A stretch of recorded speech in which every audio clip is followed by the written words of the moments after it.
What's up, primates? I'm Shane the Skeptic, and as always, I thank you for tuning into my channel to watch my content. Today, I'm going to be talking about reasons why I'm not conservative. I mean, it's really pretty straightforward. The title is pretty self-explanatory. There are a lot of good reasons to not be conservative. The thing is, a lot of people, I think, look at politics or their political ideologies in this way of which side am I pushed farther away from?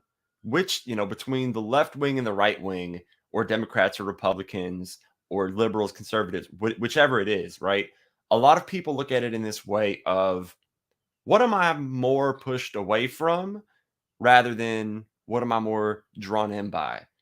And upon reflection, I'm not even sure if I would say for sure. I might very well be one of those people. I think I might be it's more that I'm pushed away from conservatism than it is that I'm like drawn to leftism or progressivism um or anything like that, right? So I'm gonna get into that today. I hope everybody's doing good. What is up, the live chat? I see Anton is here. Good to see you, man. John's to the monster. He's up in here. Thank you for tuning in as always, man. Yeah, some people I know I see here more often than others. Not everybody always has time to tune in, but of course, I always let people know Cash App and PayPal and Patreon, that's support, but even just your attention, just that view time is support for me too. Hitting the like button, being subscribed, sharing, all of that shit is support too. Financial support is not the only kind of support that you can give to my channel if you like my content. So, anyway, we're going to get into this today. Obviously, sometimes I like to ramble for a little bit at the beginning of the stream. People get the notification, see that I'm tuned in. How many people tune in the first minute of a live stream, right? So that's part of the point here. But anyway, cheers to everybody that's here. I'm up at a way different hour than normal. That's because I got a week off work. Going to Columbia next month, but I had some leftover, vacation hours that ended up expiring. So yeah, I took this week off to chill. Yeah, no, I've just had so much cool shit going on. So birds on my balcony ended up having babies. I'm watching these birds feed their babies. A day or two ago, the babies left the nest. I just watched the cycle of life on my balcony take place. Things are going all right. But yeah, let's just jump right into this now because I think my ramble time or my kill time, whatever buffer, whatever you want to call it, I think that's past. So what are 10 reasons why I'm not conservative? I'm just gonna kind of I'm not just going to list them. I'm going to, touch up on each reason, but I'm also going to kind of brush through this. This stream isn't going to take forever either. And I want to clarify that some of these reasons are somewhat intertwined with one another, and these are not really listed in order of importance. They're listed in order of how I thought of them, right? So it's not to say that reason number 1 is the most important and 10 is the least important. Not at all. They're just kind of randomly categorized by the way I thought of them. So we're going to start with reason number 1, climate change denial. So the thing is here, so climate change denial is a prime example of how stupidity isn't harmless. The science is very basic. A greenhouse gas is a gas which holds heat. Human activity increases greenhouse gas emission. Thus, human activity increases the amount of gas that holds heat within the atmosphere, meaning human activity causes the climate to be warmer than it otherwise would have been, right? And the idea that the scientific method is some kind of liberal hoax, it's flat out ridiculous, and I immediately lose a significant amount of respect for anyone stupid enough to think so. Now, conservatives don't all go as far as saying the scientific method is a liberal hoax. A lot of them will say, okay, but what are we supposed to do? Are we supposed to not drive? And it's one of those asking a question and never listening for an answer. Like when people say, if evolution is true, why are there still monkeys? You know what I mean? Where like you can answer them and they're just their ears are shut off. Um, so here's the thing about the climate change now. Like I said, it's very basic. I remember learning about climate change in high school and thinking, like, this is so easy. It was an environmental science class. I remember it like it was nothing. It was like one of the easiest things to learn. And I, in high school, was not the most academically inclined kid. I know I'm a nerd now and I like read up on a lot of shit. I have a fucking account on academia.edu, whatever. but I'm telling you, I was not the most academically inclined kid, and I got it because it's very basic. So if there are different methods through which we could derive energy, right? And some of those methods involve emitting greenhouse gases, and some of them don't. And the more greenhouse gases there are in the atmosphere, a greenhouse gas is a gas that holds heat. So there's going to be more heat in the atmosphere. Like, what are people not understanding? It's very basic. And yes, obviously, the answer isn't to just immediately everybody stop getting any, like, we can't just overnight not have any greenhouse gas emissions. I understand that. But this is where politics comes into play is you come up with ways where you ban a certain amount of emissions with a car by a certain year. Like you figure these steps out, right? And yeah, I mean, they can come up with some arguments against certain regulations that might have more merit, but to go as far as to deny climate change, like I don't know. You're an idiot. Like to me personally, climate change. Not. It's also a very good example of irrational skepticism. It's one thing to be skeptical. It's another thing to have an unreasonable level of skepticism in which no amount of evidence would actually convince you, would suffice for you to believe something that, especially in this case, is a very plausible thing. Uh, I can rant about this forever. Really, look at my live chat a little bit. Look at the trees is here. Hey, what's going on? Look at the trees. Um, yeah, so climate change now, that's one of them. Oh yeah, I got my fucking banner. So let me put this one up. Pro-Theocratic Politics. This is definitely of this list. This would probably be my top 3, and that's because this is intertwined with other reasons. Pro-Theocratic Politics. I'm thinking, Christian nationalism comes to mind, right? So the conservative side does not understand or respect the need for a separation of church and state. There seems to be two types of conservatives: those who advocate for theocracy and those who remain silent about it. An increasing number of Republicans have been openly advocating for Christian nationalism, and those who have the decency not to be open about it still cater to their religious base, namely white evangelicals, with respect to their politics. It's really like foreign policy decisions about war, very important decisions that should have nothing to do with religion, are being decided by a base that wants to do nothing other than cater to white evangelicals because they'll vote for them. And there's a lot of different reasons religion shouldn't be, there needs to be a separation of church and state. um for one, I'm just going to be blunt with you, because God isn't fucking real, and we should be basing political decisions based off of what the facts are, and what decisions based upon the facts we could argue are most reasonable to lead to the most human flourishing for the most people. So it's now not everyone has to agree with me that God's not real, so that's fine. So here's the argument that the religious people need to hear out is: you like the idea of church being involved with state if it's your church. But what if you don't have a separation of church and state and it's a different church? What if instead of um uh in God we trust, you have Allah be praised on police cars and on money? How are you going to feel about that? You're not going to like it because it's not the religion to which you subscribe.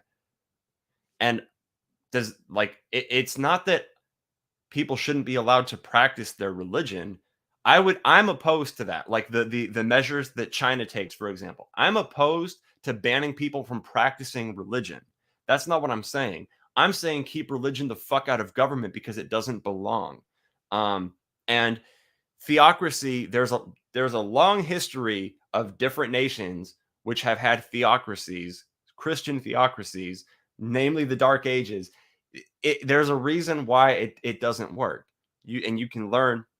I'm not claiming to be some historian here, but I mean, even a lot of well-educated Christians understand why it's good to have a separation of church and state, and why they shouldn't advocate for theocracy. Many religious leaders will even say that people who are advocating for theocracy have more political or self inclined like interest than interest for God. So Yeah, keep the theocracy shit out of politics. I don't know what else to even add beyond that. So then the anti-gay politics. Now, um, I know a lot of people who are gay, so for me, it's like it's kind of a personal thing.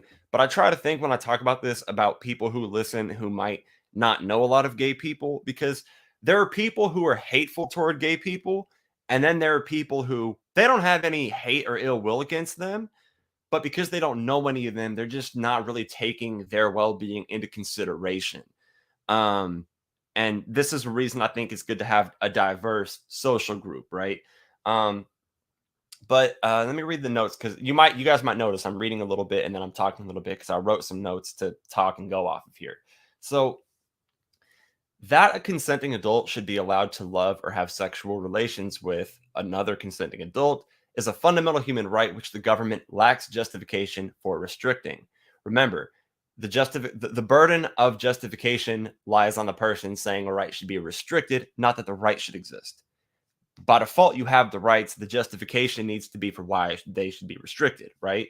So, why should you not be allowed to have a nuclear bomb? Well, there's a justification for why you shouldn't have that, right? Why should you not be allowed to have a knife? There isn't sufficient justification for that, right? So, that's how rights work. So, anyway, um, the issue it also it goes beyond homosexuality, as the government having the right to limit sex or relationship rights doesn't only entail the right to ban sex or relationships from gay couples, but actually puts the ability to ban relationships on the basis of race, religion, or class on the menu. The restriction of gay rights not only negatively affects gay people, it is a devastating blow to human rights in a society. Some people might say that the second to last sentence that I said would be a slippery slope fallacy. It's not that it's a slippery slope. What it comes down to is when you allow the government the right to do a certain thing, such as restrict a certain category of rights, you then raise the question for by what criteria are they going to be allowed to make further restrictions? Not really fallacious. And so, yes, that's for three. Let me see. Iron Charioteer. Hey, what's going on? What's going on? Um, yeah, okay, here's another fact. The percentage of people killed during the Crusades outnumber the percentage of people killed during World War II. I'd heard that before years ago, but I forgot about it. Yeah, that's a point that we shouldn't be forgetting about, right? Now let's go to 4. Opposition to universal health care.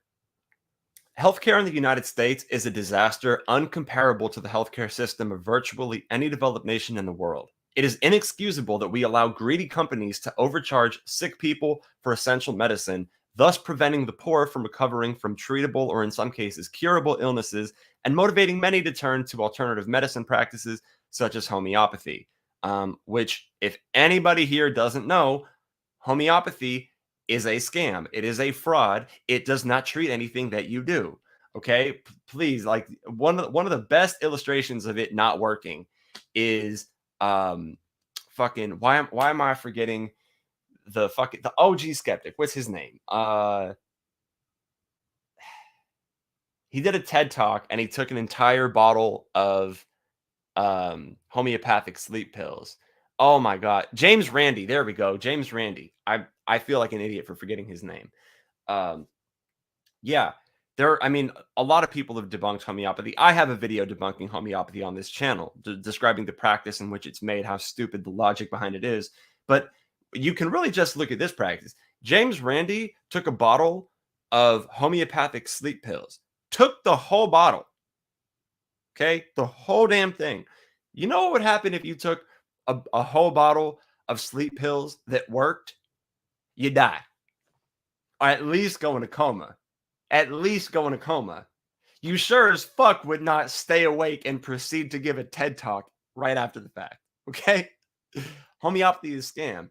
And so when I talk about universal healthcare, people turn to alternative medicine, namely because they cannot afford the real medicine. They start looking for alternatives. I'm not going to say that's the only reason they turn to it, but you also have the situation where you look at the price of insulin, you look at the price of like an IV, what it costs to make it versus what you get charged for getting it. It is ridiculous. I was watching a video because I travel. There's a guy who does 10 things not to do in this country, right? And I finally saw one 10 things not to do in the United States, or like 10 warnings before you visit the United States. And as an American, I was like, I gotta see this. You know, one thing he warned about was he said, do not go to the hospital. Avoid going to the hospital at all costs. And what I found out was that some other countries will have like the travel insurance plans. You'll want to get a travel insurance plan that covers if you go to the hospital in the United States, because people come to the United States, they're used to living somewhere where healthcare is either free or affordable, reasonably priced. They come to the United States, they go to the hospital or urgent care for a few hours, and they have some insane medical bills that like put them behind financially for a long time. They're really that financially devastate them, and they're going, "What the fuck is this?" You know, I thought I was going to be paying $50 out of pocket. I owe 10 grand. So, um, yeah, it's also like if I could think of what are some justifications to tax people. One area where I agree with libertarians is I believe taxation is theft. I just believe it's like a justified form of theft. Um, but for everything that you pay for with tax dollars, it has to be important enough that you could justify stealing to do it. I think one of the best excuses for taxing people that I could think of is healthcare. To have a society where people can get healthcare if they're injured or if they're sick. Do you know what an ambulance bill will cost? I got an ambulance bill when I was in middle school from my school to the hospital, and it was right there.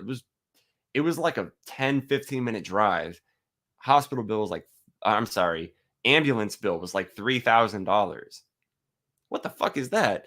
So obviously, people inevitably, when they're injured, they turn to Uber.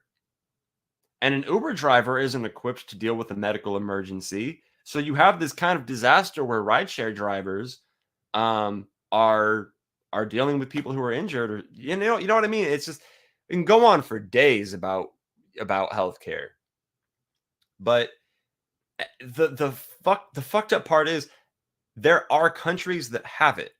Right? So everything Republicans are saying, like, oh, conservatives will be like, oh, well, if you had a universal healthcare system, this is what would happen. Then why isn't that what happens in the countries where that's the system that they have in place? Right? You make an argument that's basically, I'm making a prediction about what will follow if you have that system in place. You have multiple nations where you have examples of that system being in place, and your prediction isn't what follows. I mean, how many years have to go by before you just admit you're fucking wrong?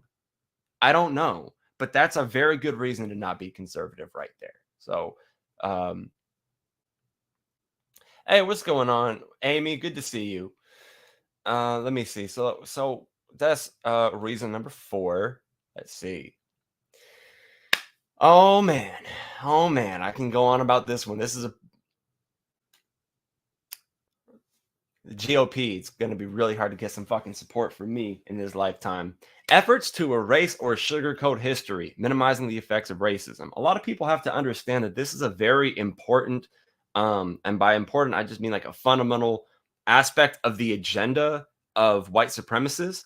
You see, because by minimizing the effects of racism in American history, you're able to look at groups that have been impacted by racism, and you're able to say, oh, these groups aren't flourishing. You could look at the black community. You could say, oh, well, the black community doesn't thrive the way the white community does. And if you don't know anything about history and why that's the case, then what that's going to lead you to thinking is that white people are just inherently better at thriving or doing well, or however you want to word it. And so first of all, race isn't actually a thing that exists, but there's no, like, being white or being black doesn't make somebody more inclined toward thriving biologically. There's a historical impact on the black community that if you don't know exists, your judgment of black people is simply going to be that they're inferior. And yeah, so it's pretty important so that people don't end up thinking black people are inferior to white people. History needs to be taught so people understand why certain communities don't thrive as much as others. And you have, for example, Ron DeSantis. Ron DeSantis went as far as saying America wasn't built on stolen land.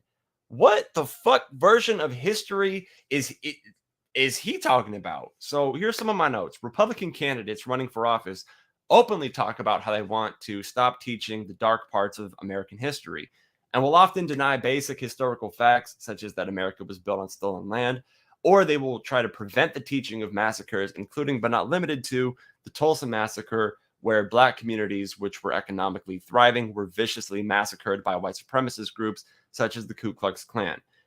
Yeah, not a lot of people know this, and this is something that needs to be taught more in schools. Tulsa, Oklahoma, Black community a long time ago, in the, I think it was the 20s, they were thriving economically despite the fact that they were literally oppressed. And white people didn't like that they were thriving, so they destroyed and massacred the community. So every time a Black community was thriving, groups like the KKK would show up, massacre them, and they go, oh, look, but all the communities that you have aren't thriving. Well, all the ones that thrive are getting massacred. So this is very important to understand, to look at where we are as a country today. And it you know, and like to say that it wasn't on stolen land, let me read the names of some. I don't know. I could actually open a tab because I have a tab open where, you know what? Yeah, let me go to, I'm going to share a screen really quickly because this is obviously an important point, and I don't want to walk over this at all. Like I want to, let me see. Okay. Watch. Many political candidates this year talked about American history and how it's being taught in the classroom. In Florida, Governor Ron DeSantis said the federal government never stole land from anyone. A lot to unpack with that sentence. Paul Spade checks that claim for PolitiFact. Didn't the U.S. government take land from Native Americans? Florida Governor Ron DeSantis says no. Take a look at what he said during a debate before the election. You have people that are teaching, and actually his running mate has said this in the past, that I am sorry, you guys. I don't know. I don't understand what just happened with that website because it was just showing me an ad when it played the audio. Okay, so he said it's not true. Man, I had like the names of different bills that were violated by the government. Well, look up Trail of Tears, look up the Sioux Agreement. I don't know. Like even as late as 2016. So what the United States government does with Native Americans, and I say does because they evidently haven't stopped. They make agreements where they let them keep some of their own land. Yeah, let them keep some of their own land. This whole fucking place used to be there. Let's not forget that part. And they make an agreement, let them keep the reservations. Well, then what happens if they discover gold is on that reservation? They violate their own treaty. They made the treaty and then violated it. What happens if they want to build a pipeline? Okay, we'll let you guys keep this land. Now we're going to request that we use it. Oh, you said no? Now we're just going to take it by force. It was the Keystone Pipeline in 2016. Yeah, look that up. There's a piece of American history right there. That's fucking just a few years ago. They literally, and then people will defend the government by going, oh, well, they gave them a choice. If a rapist asked, hey, do you want to have sex? And a woman says no, and then he rapes the woman, him asking first doesn't have anything. It doesn't negate that he raped. And so this doesn't negate that the United States continued to steal land that it let them keep after stealing the rest from them. The effects of racism. So yeah, we need to be aware of the fact that America was built on stolen land. We need to be aware of the fact that there were massacres in Black communities. We need to be aware of, civil rights movements. The list goes on and on. But yeah, so we have that. Look at the live chat a little bit. Okay, cool. Should Bush Jr. face war crimes for invading Iraq for no reason?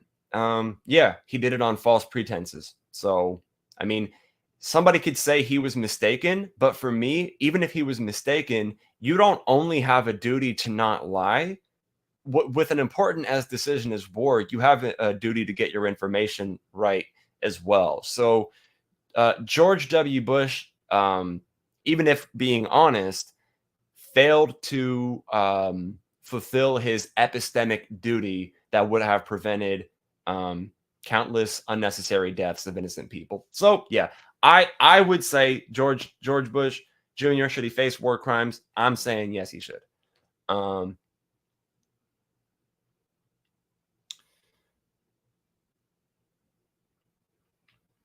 Let's see. I have heard that black immigrants from places such as Nigeria or the Caribbean do better than white Americans. Do you know if this is true? So, like, are there examples of people who are immigrants from those places who do better than some white Americans? Absolutely. In fact, one of the most thriving, if not the most thriving, immigrant groups in the United States, I believe, is still Nigerians. Nigerians, yeah, they have a high prevalence in the medical field. They have a high prevalence in a lot of successful industries, right? So, and then you have a person like myself where I work at a grocery store. So, there are people who've migrated here, and they are doctors, right? There are people who are from Nigeria who've migrated here, and they're doctors. So yeah, somebody like that is going to be doing better than me, as they should be, right? There, yeah. So I will add that. Let me see. What's the next on my? So, all right. Another reason why I'm not conservative, their pro-life stance on abortion, because as y'all know, I'm pro-choice. I didn't even write any notes for this one because I already know how I feel about it. So the reality of it is this. So it's a matter of bodily autonomy, and it is a matter of, because you have circumstances where the embryo or fetus, even if it's in late stage, it could pose a threat to the pregnant woman's life. And a pregnant woman could decide to risk her life to carry out a pregnancy. She has that right, but she also has the right to not risk her life for the sake of carrying out a pregnancy of someone who's not even actually a person yet. Humanity, humanhood, personhood aren't the same thing. And for me, it also comes down to, when we're talking early stage abortion, when we're talking about an embryo, right? We're talking about a fetus, like, that's a clump of cells. It's not a human being. It doesn't have thoughts and emotions like me. And given the bodily autonomy argument, I mean, I think you could even argue, even if it does have feelings and thoughts and emotions, but I do not by any means want to live in a world where a woman who's the victim of rape or incest doesn't have the right to terminate that pregnancy. It's insane to me. And to give the government the right to interfere on these types of medical decisions, I think is a huge step toward, you don't have to say fascism, but authoritarianism. I mean, I think you could say fascism, but if you want to be accurate without being as specific, it's authoritarianism. I don't want the government to be able to tell a woman who was raped that she doesn't have the right to terminate that pregnancy, or a woman who her life is being threatened by a pregnancy that's early on, that she is going to be forced to carry out that pregnancy and risk her life in doing so. No, it doesn't make sense to give the government the right to restrict that right from people. So yeah, we talked about rights earlier. Justification for restricting the justification to restrict that right, not sufficient. So I'm pro-choice, and yeah, that's a significant. I mean, that's like a probably another one of those top 3 ones for me. This is a big one. But like I said, they were intertwined earlier. I talked about the theocratic, the Christian nationalist leaning that they have. Well, yeah, a lot of them try to use religious justification to pass this. And I think there's another problem of religion being somewhere where it doesn't belong. Religion does not belong in our government. And it's funny, though, because there are actually religious exemptions that the Satanic Temple has been able to put out for people. So people people who are in favor of religious exemptions, there you go. Number 7. I'm going to look at the live chat again real quickly. All right, cool. Number 7, we're looking at refusal or reluctance to remove white supremacists from law enforcement. So as early as last year, I think it was in April? I don't know. White supremacists. So here I'm gonna read my notes really quickly. White supremacist groups encourage their members to join law enforcement, as an increase in police prevalence leads to an increase in power. This enables them to discriminate against ethnic groups and in many cases even get away with severe acts of violence. When a bill was presented in July of last year to probe neo-Nazis in military and law enforcement, literally every Republican voted against the bill. So think about that. There was a bill put forward to probe the law enforcement and military for white supremacists, for neo-Nazis. Not one Republican supported probing them. All Republicans were opposed to it. Think about that. Whose side do you think the white supremacists were on that bill? The conservative side? Probably, right? It's just there's always a lot of overlap between the white supremacist agenda, the white nationalist agenda, and conservative policies, conservative ideas, conservatives' ways of voting. There's too much overlap for me to be uncomfortable with, for me to be comfortable with. All right, now we're going to go on the criminalization of drugs. So first of all, cheers.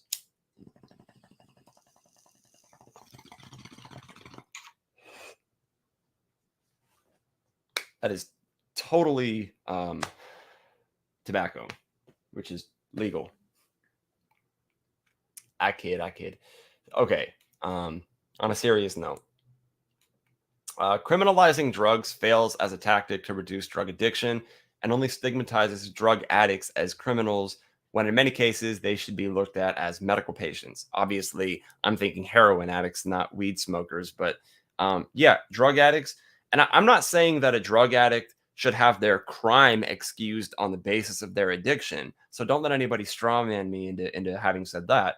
No, but what I'm saying is that we live in a society which criminalizes drugs and drug addiction, and thus people who have really medical problems that stem from mental health problems and psychological issues, they're being treated as criminals when they should be looked at as patients instead. That's largely what my point there is.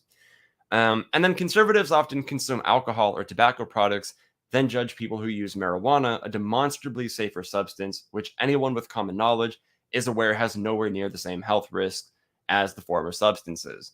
And I mean, if in 2023 you think marijuana is more harmful to health than alcohol or tobacco, I mean, you just have to be both stupid and full of cognitive dissonance and ignorant as fuck. I mean, all three of them. Like, it's just, there's no way.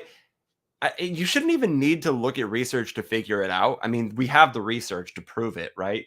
But like marijuana isn't killing your brain cells the way alcohol is and stuff like that. There's the classic argument of like, who the fuck was like first a healthy, normal person and then took a bong rip and went and beat their wife and kids. You never heard that story. But who was an otherwise good person and then after they had a few too many drinks became abusive toward their wife or kids? That story exists too often for you to even come up with a figure for it, right? And so yeah, it's another thing where the government lacks justification for it. We could argue about medical benefits and whatnot because marijuana has that, but we can just look at other drugs in general, and say, yeah, I'm not for the hardcore criminalization of all of them. I mean, I don't necessarily want all drugs to be legal and available. Like, I don't want there to be meth stores open. I know some people will take a stance that free. I mean, I don't want that, but criminalizing it isn't the option, obviously. Yeah, so now we're going to get into something that is I want to read something in here real quickly. Do you have any thought on how to break the cycle of poverty and government handouts? I'm especially thinking of indigenous people, but it also applies to other groups. Obviously that's something I wouldn't want to treat too lightly, right? Like, I'd want to have like a book answering that, really. How to break the cycle of poverty and government handouts. Well, to be very clear, education and healthcare go a long way. I'm going to start with that. Education and healthcare go a long way. Give people opportunities. Start there. People are going to be integrated into society in a way that they could not only function but flourish if they have proper education. So, you know, I know that that might sound like very cliche or played out, but it's said a lot because it's true, and it being said a lot hasn't led to it being the case or it being what happens, right? So, um, let's see, law enforcement or even persons of color can become I'm sure he meant to say white supremacist. Yeah, actually, a lot of my older black friends have told me that sometimes when they interact with black cops, um, the way one of them put it, like sometimes that black cop, he said he'll be more racist than profiling you for being a black man that than a white cop will be, and I mean it's a matter of I don't even know how to word it really, but yeah, no, they do. They become white supremacists because they start believing white supremacist talking points. So would they say they were racist against themselves? No, they would deny it. But they actively believe what white supremacists teach, um, and act accordingly, and are I don't know how to say like other than like in cahoots, like that's not a great word, but like in cahoots with white supremacists, basically. So, um,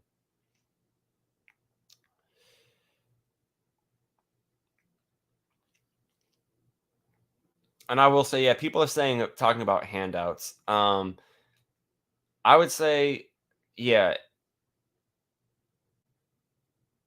So I would, you know, let's reparations, not handouts, because a handout is more handout, doing something for you for free for nothing. Reparations is what it sounds like. Reparation. We did something, and here's our way of repaying for it. Um, so yeah, let's. I should have caught on to that earlier. I'm glad I'm reading the live chat. Yeah, let's replace. I would replace if I'm going to talk about what I'm saying, handouts with reparations, and I think that's an important one. So yeah, let's go to. All right, like I said, a very important one right here. Support for child marriage policies. So let me go to a share screen right here. Let's see, share screen. Okay, cool.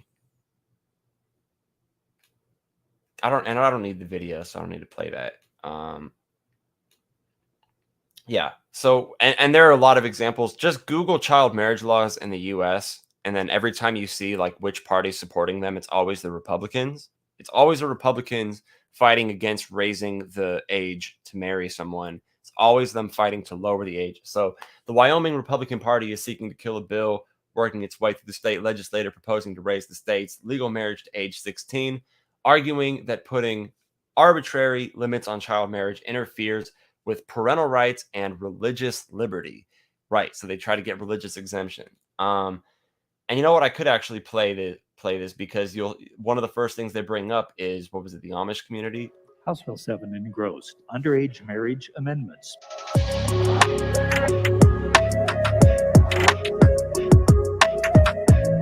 Arbitrary. That's where they. I'd ask the body to resist this change and vote no on the bill. There are communities such as our Amish, Hutterites, and Mennonites here in Wyoming that would be in violation of this law if it was to pass. Okay, then tell them to stop violating the law. I mean,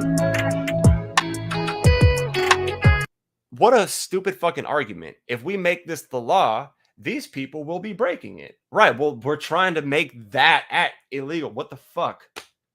That is a dipshit argument if I've ever fucking heard one. It's 15-12. House Bill 7 has passed the committee of the whole.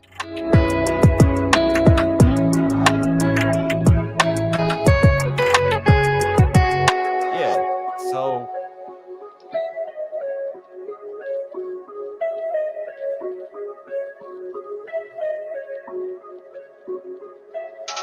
without. Okay, see, I don't even know that. And yeah, so if you go look at the figures of how many children, it's in the tens of thousands, the number of children in the United States that end up getting married. And the overwhelming majority of them are teenage girls marrying adult men. And very oftentimes it's the case that it's because he got her pregnant. So you literally have guys that are grown men that have sex with underage girls. And because they got them pregnant, they're marrying them and getting away with everything that they did. And this is only allowed to take place, and for them to get away with it, them getting away with it is only allowed to happen because Republicans fight in defense of allowing child marriage to happen. Child marriage is a huge human rights violation, and I'm going to talk more about I have a lot of information because I read a paper about child marriage in Bangladesh. You know, there's like different countries which practice it, because I want to show people there are interviews. You can talk to children who are like about to be married off. In some countries, parents are doing it because they can't afford to take care of their kids anymore, so they're selling them off. And you have old men that are in their 40s, 50s marrying these like 8-year-old girls, and the girl is just scared and doesn't want to go. And she's like, I want to be with my mom and dad. And so like a lot of people try to make this argument that like, oh, you're judging them from your lens and your way of thinking. They talked about the age limit being arbitrary. It's not arbitrary because it's based off psychological evidence. There's a reason we use the term informed consent. There's an age in which somebody becomes capable of it. There's an age in which no one at that age is capable of it. And I mean, it's also hemorrhaging, the health problems that come from teenage pregnancy. There's so many issues that take place. That I mean, am I really explaining why I'm against child marriage? Like, the fact that I'm even sitting here right now explaining why marrying kids is wrong, that I think that speaks volumes.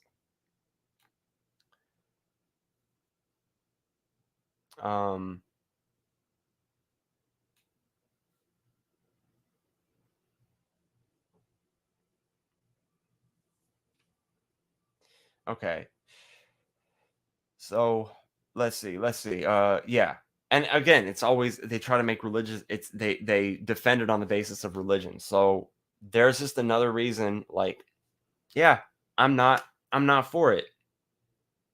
I don't even need to elaborate on that anymore because it's child marriage, man. We should just all be able to agree that grown adults shouldn't be marrying kids. That's simple. I mean, okay, like if we're talking 19 and 17 and there's a 2-year age gap, that's not the kind of thing that I'm talking about here. You can talk about that. I'm talking people in their 20s, 30s, 40s, 50s, and 14-year-olds, 13-year-olds, 16-year-olds. I'm not okay with it. All right, now we're gonna go to the 10th reason here. Reason number 10, I'm not a conservative.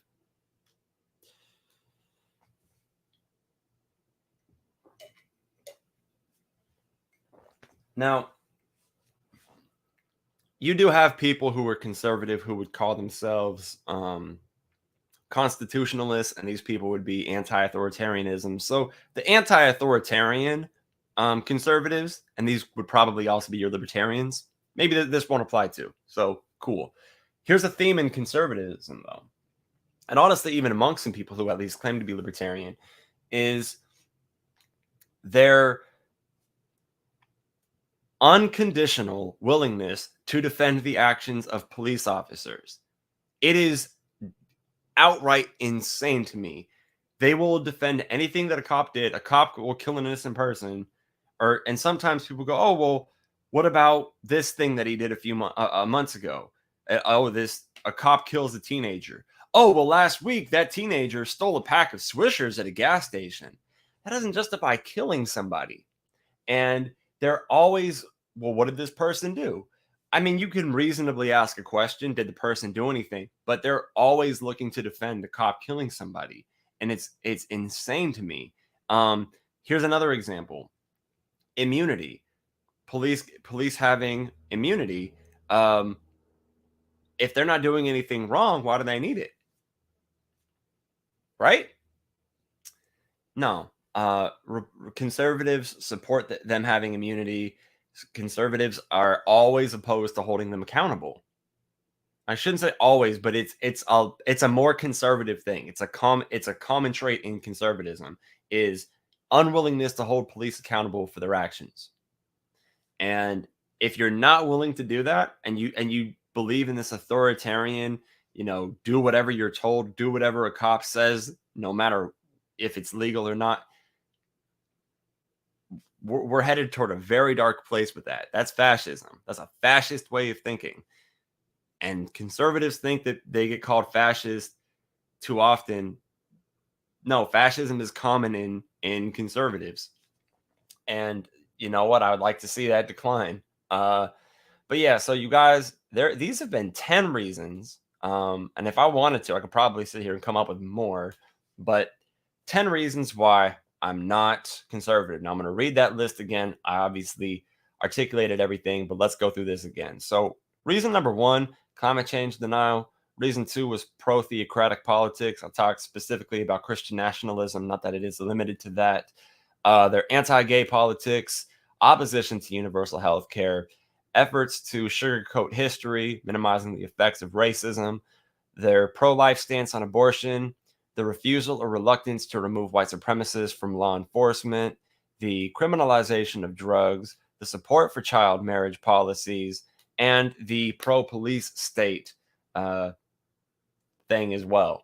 So, yeah, there you have it. There's 10 reasons why I'm not conservative. What are you guys' thoughts in the comments afterward? Leave below. What do you think? Do you agree with these 10 reasons? If you're a conservative, what are your thoughts on everything that I had to say? I'd like to get some input. Yeah. So, anyway, as always, I thank you to everybody who's here for tuning in to my channel to watch my content. I wish nothing but health and happiness to you and everyone that you love. Stay safe, everybody.